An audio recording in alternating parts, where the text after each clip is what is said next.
E aí... Lei legal aí, cara... Renan golpista, será não também? Não é golpista, não pretendo golpe de Estado. Eu digo assim, o Bolsonaro chegou a afirmar... Eu não quero fechar o Congresso, eu não quero fechar o STF, eu não quero sequer sair prendendo o ministro do STF, a não ser que mereçam. Eu vou mandar a primeira pergunta aí para o Pedro Siebra. Pedro, vamos falar aí de Constituição e discurso político. Renan, a gente vem, eu pelo menos venho acompanhando alguns dias que você vem falando de intervenção no Ceará, né, sobre o combate à criminalidade e tudo.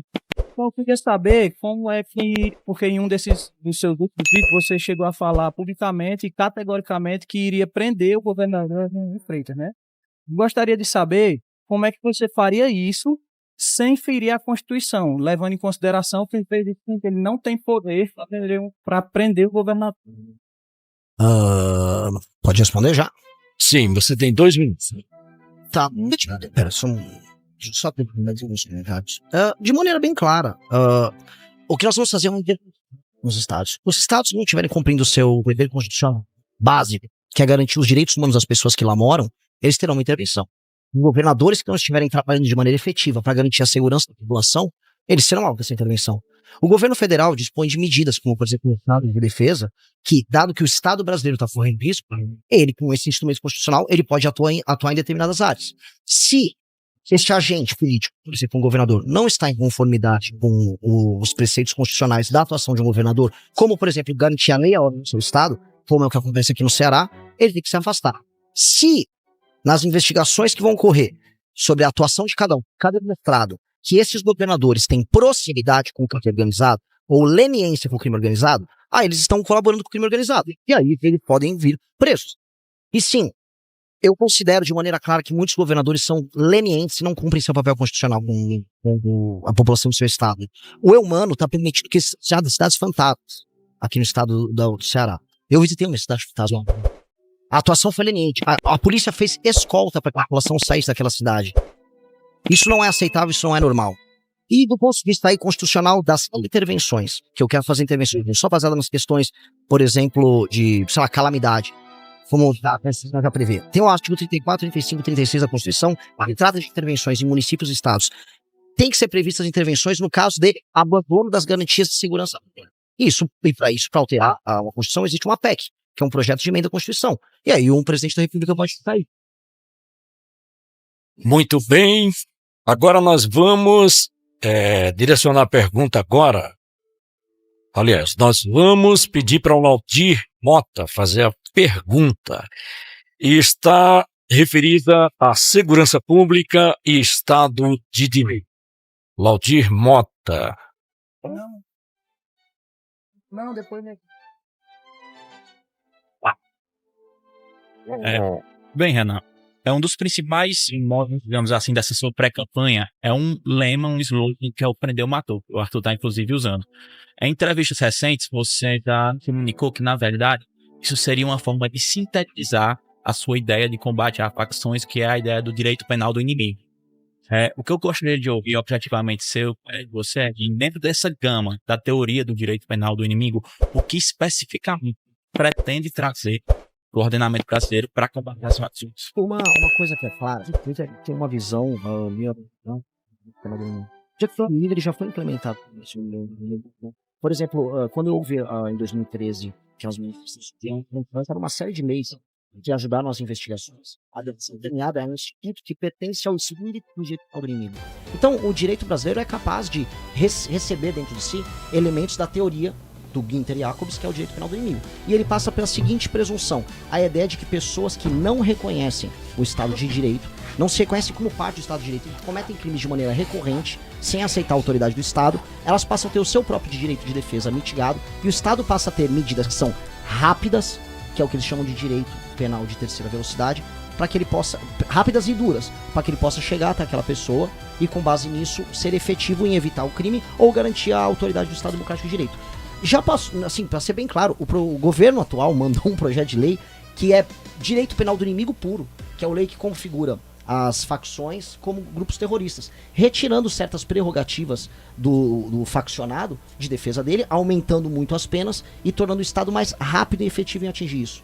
Então, assim, é tão passível de ser recebido do jeito penal do inimigo na legislação brasileira, que o próprio governo mandou projetos que o Congresso já está debatendo. Então, não é esse monstro todo. É um entendimento que nós precisamos ter. É isso, de maneira simples. Muito bem. Você defende políticas associadas ao direito penal do inimigo. Também. O STF entende que esse modelo é incompatível com o artigo 5º da Constituição.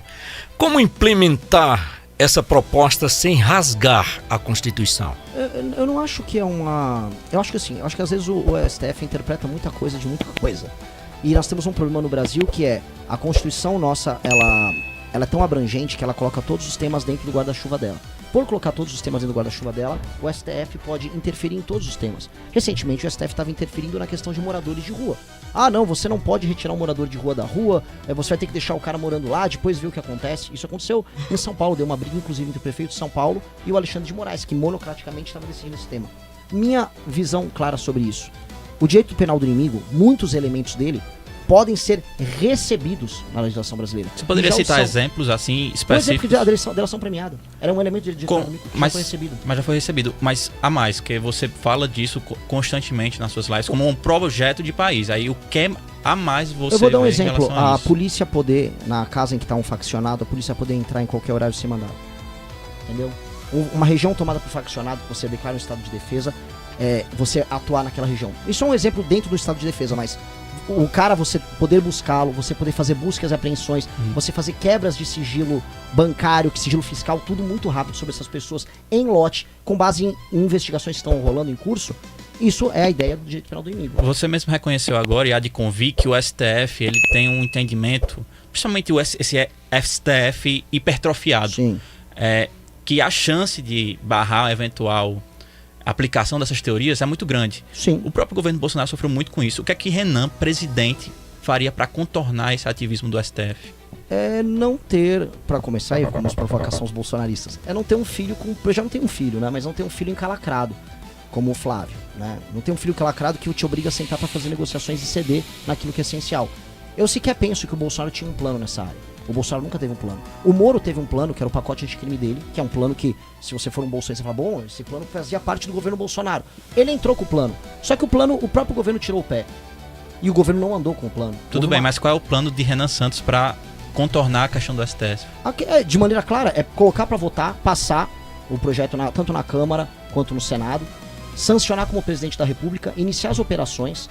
E as operações podem começar, tá? Independente de eu aprovar o projeto, eu posso decretar um estado de defesa como presidente da República e começar a atuar. Aí vamos supor que o Alexandre de Moraes queira canetar. Se o Alexandre de Moraes canetar uma atuação constitucional do presidente da República de maneira monocrática, como ele tá fazendo, a presidência da República simplesmente não vai poder aceitar.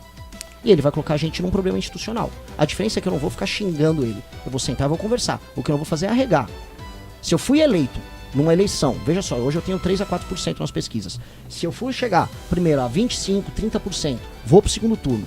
E indo pro segundo turno, eu derroto o Lula no segundo turno.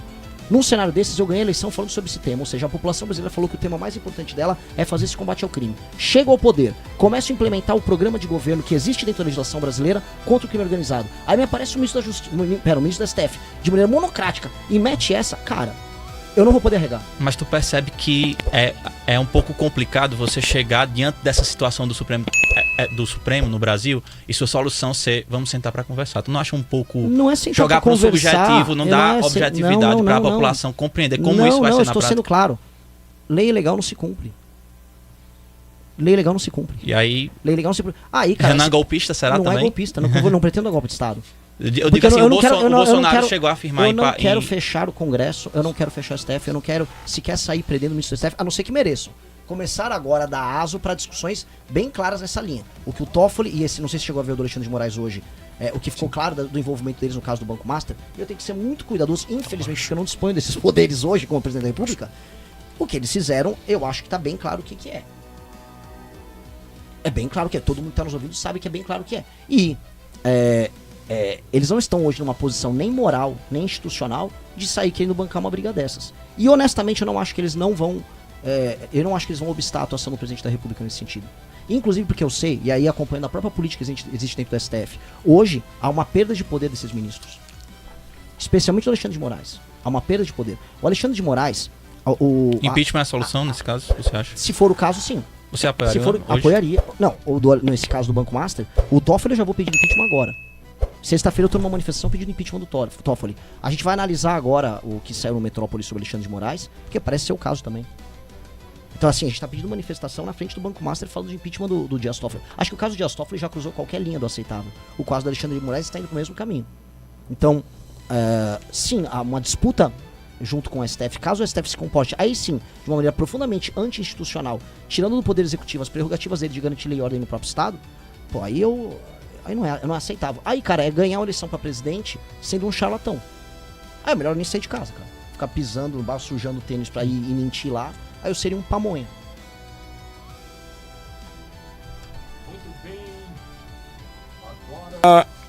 Muito bem, agora 18 horas e 23 minutos e a gente continua. Agora, mais uma pergunta. Vamos lá para o Pedro Siebra. Pedro, vamos falar sobre o tema coerência moral e aliados. Você tem 2 minutos. Renan, a gente vem acompanhando também o caso que envolve agora Beraldo, né? No caso da Refit e tudo. Então, assim, normalmente a gente já viu algumas falas suas, do Kim, do Arthur, que normalmente falam assim, que quando há um esquema, alguma coisa, normalmente o líder sabe, ou então os seus satélites também compreendem o que está acontecendo. Digamos que Beraldo seja um dos maiores doadores do Partido Missão, alguma coisa do tipo, ou do MBL até então. Caso ele venha a ser condenado, que o que sabe-se ainda é que foi aberta uma investigação e tudo, então ele tem o pressuposto da sua honestidade. Então, assim, caso ele venha a ser condenado, você sabia do que vinha acontecendo? Não sabia e nem tem como saber, porque ele não era parte disso, nem tampouco éramos parte disso. Nós não somos parte da investigação. E nós não nos beneficiamos de qualquer coisa que envolvia aquela refinaria. Que, assim, há uma refinaria que é muito problemática e que sonega pra caramba, que é essa Refit que você citou. E o Beraldo é CEO ou consultor, acho que ele é consultor de uma empresa nos Estados Unidos que tem relação com essa refinaria. O Beraldo, quando ele perdeu a eleição em 22, a gente tem que contextualizar. Ele saiu do Brasil, ele foi trabalhar na Jovem Pan, então ele é jornalista da Jovem Pan. Ele foi trabalhar lá, ele começou a fazer consultoria para essa empresa, acho que para outras, que ele já tinha vida pregressa nos Estados Unidos e tocou a vida dele lá. Ele se afastou do dia a dia do MBL. E ele é livre para fazer isso. Ele é um membro que ficou lá e ele também é um membro da Jovem Pan. Se eu levar a sua pergunta nesse campo, eu vou dizer que... Pera, deixa eu só responder. Aí eu levaria a questão para o seguinte termo. A Jovem Pan também tem a ver com isso, então o Tutinha, dono da Jovem Pan, ele tá encalacrado, ou o Tutinha da Jovem Pan sabia? Não, assim, o Beraldo a gente não sabia que havia uma investigação contra uma empresa correlacionada a uma empresa que ele é consultor nos Estados Unidos. Então, assim, tanto a Jovem Pan quanto nós não temos nenhuma responsabilidade, nem temos que saber de nada sobre o caso. O que nós podemos fazer, que é o que nós fizemos? Então, logo apareceu uma investigação que ele estava envolvido, íamos afastá-lo, porque é o que uma pessoa tem que fazer. Mas ele nem esperou, ele já pediu demissão da Jovem Pan, e ele falou, estou fora do MBL, e foi tratar de se defender. Ele já foi candidato pelo MBL, né? Com nosso apoio em 2022. E seria, sim, pra ser bem claro, ele seria candidato agora também. Entendo. Aí o X da questão foi o seguinte: como vocês costumam falar que tanto Lula como Bolsonaro, quando algum ministro, algum aliado está envolvido em algum esquema, vocês partem do pressuposto que possivelmente Lula ou Bolsonaro sabia, era essa a questão. Então você também está dando abertura para falar que eles poderiam não saber de alguns esquemas que acontecem, já que você não estava ciente de Beraldo, caso ele venha a ser incriminado. Não, essa seria a teoria do domínio do fato. Que é o seguinte, quando há uma organização criminosa que tem um objetivo criminoso específico, essa organização criminosa, às vezes o topo não está envolvido e você não consegue pegar elementos para pegar o cara que está no topo, mas você consegue pegar elementos de quem está no meio e no final o topo é beneficiado por aquilo. Dizer que ou a Jovem Pan ou o MBL estavam se beneficiando de um esquema de sonegação de uma empresa do Rio de Janeiro por conta do Beraldo, que ele era um apresentador em um, ou ele era um ativista político no outro, é literalmente a não aplicação disso. Em tese, se eu for pegar a teoria do domínio do fato e falar o Beraldo, vamos dizer que ele faz parte de um esquema, que seria isso. Aí é pra chegar no topo da empresa que comete esses crimes. Mas não da gente. No caso... Muito bem, senhores, nós vamos para um pequeno intervalo, daqui a pouquinho a gente volta, é rapidinho.